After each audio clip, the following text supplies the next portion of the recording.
Democratic Alliance saying it has written to President Cyril Ramaphosa for an urgent meeting to discuss the crisis at Eskom. The Democratic Alliance leader, John Steehuisen, says the utility is in its deathbed. Let's get more now, and the leader of the main opposition speaks to us, John Steehuisen. John, good morning to you, and thank you very much for your time. Perhaps let's start with whether or not you have gotten a response from the President's office. The understanding is that he's preparing to jet off to Davos. Well, I'd hope that he would attend to the South African problems before he was jetting off, and hopefully attend to that letter and meeting before he does so. It's very important that we do sit around a table and discuss what needs to be done to get South Africa's energy situation sorted out. There's no use going off to Davos to try and attract investment when we can't even keep the current investments that we have in factories and operations here running because we're sitting with stage 6 rolling blackouts. So this is an urgent matter that should really be receiving government's top priority. John, we're going to get into the nitty-gritties in a moment, but I'm still puzzled about how it is that the President can prioritize Davos when in 2019, December 2019, he cut short his trip in Egypt to come back to the country because at that time we had just gone into stage 6. This time around, the word I'd like us to underline is indefinite stage 6 load shedding. What is different about the thinking of the President this time? Is it perhaps that South Africans have been lulled into this idea of whatever stage of load shedding is acceptable? I think that the President doesn't have any answers, and it's easier for him to go and sit and talk to people in Davos than it is to give South Africans the answers that they're looking for about how he intends to get us out of the situation. Bear in mind, since 2015, he's been telling us that in 18 months we would forget that problems with Eskom ever occurred. But Eskom is in a death spiral, and we started this year now with the worst beginning to a year with stage 6 indefinite, where Eskom says they cannot tell us how long we're going to be in stage 6 for. The enormous impact this has on the South African economy and our social well-being and economic well-being cannot be underestimated. We lose billions of rands a day in opportunity. We calculated the other day that since 2015, when we got these promises that in 18 months we would forget that the problems ever existed, we've lost a full 386 days. That's over a year that we've lost in hours of load shedding. That's a whole year that's been wiped off our economy, a whole year of opportunity and job creation wiped off our economy because of these. I cannot understand how there can be anything else that could be government's most important priority in getting us out of this dark situation and starting to reach back towards the light. So let's get into the nitty-gritties then. You have written to the President asking for an urgent meeting, and it's got to do with Eskom. That's what's on the agenda. What is the Democratic Alliance proposing as a solution, at least in the immediate? Well, the first thing we believe is that you've got to get the politicians out of the way. We've been clinging to these ideologies and political strategies around Eskom for the last 2 decades. They clearly haven't worked, and they have not yielded results. It's time to bring in industry experts and energy experts at local and international level around the table and give them the free hand, free of ideology and political interference, to be able to chart the way forward for South Africa. Secondly, to declare a ring-fence state of disaster around Eskom so that we can free Eskom from the constraints of the localization requirements, BEE requirements, so that they can find the shortest and easiest possible way to keeping the lights on in South Africa. Thirdly, to drive the energy reform in South Africa that is required. It's very clear that the state monopoly model is broken, it's outmoded, and it has failed, and it has left us at the mercy of a single generator supplier and distributor of electricity. The sooner we break it up, the sooner we allow the private sector in to solve the problem, as many other countries around the world have done, the better it's going to be for us to be able to produce electricity and drive down the cost. We now have an 18.65% NERSA increase. Municipalities are going to be putting their tariff increases on top of that. So there's a very real chance that South African consumers are going to be paying upwards of 30% more for their electricity than they paid last year. And if that's not something to get South Africans on the streets, I don't know what is. Well, John, you have an immediate opposition to the suggestion that handing Eskom, or at least clearing the path for the private sector to get its hands on Eskom, will make electricity in South Africa even more unaffordable, because those will be private interests that are now driving this utility. Is that argument not making sense to you?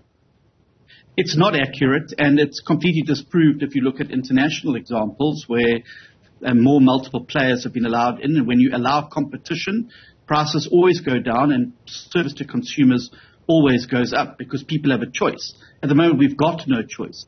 We're trapped with Eskom and Eskom only, and that cannot be a good place. One looks at what happened in South Africa, a local example, when you allowed competition in the cell phone market industry, prices went down, data prices went down. Competition breeds a better outcome for ordinary citizens.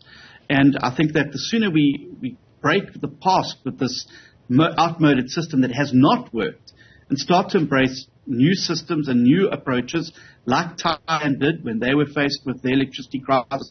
They went out to the open market and said, you provide electricity, we will buy it. Within a year and a half, they had a surplus of electricity in Thailand and were able to keep their economy marching forward. We've adopted the exact opposite approach. We're clinging to an outmoded 1980s Cold War era state-owned monopoly dinosaur that is now dragging us all down with it. John, talking about getting experts who are going to be given a free hand to deal with the issues at Eskom, you remind me of similar words that have been said by the Standard Bank CEO, Sim Chabalala, who says, if the solution lies in getting a CEO who may not necessarily be a South African to come in here, as long as they have the stomach to deal with the day-to-day politics of this country, but as long as politicians are going to be out of the way, maybe then that could be the solution. Do you agree with the suggestion that a CEO who may not necessarily even be a South African,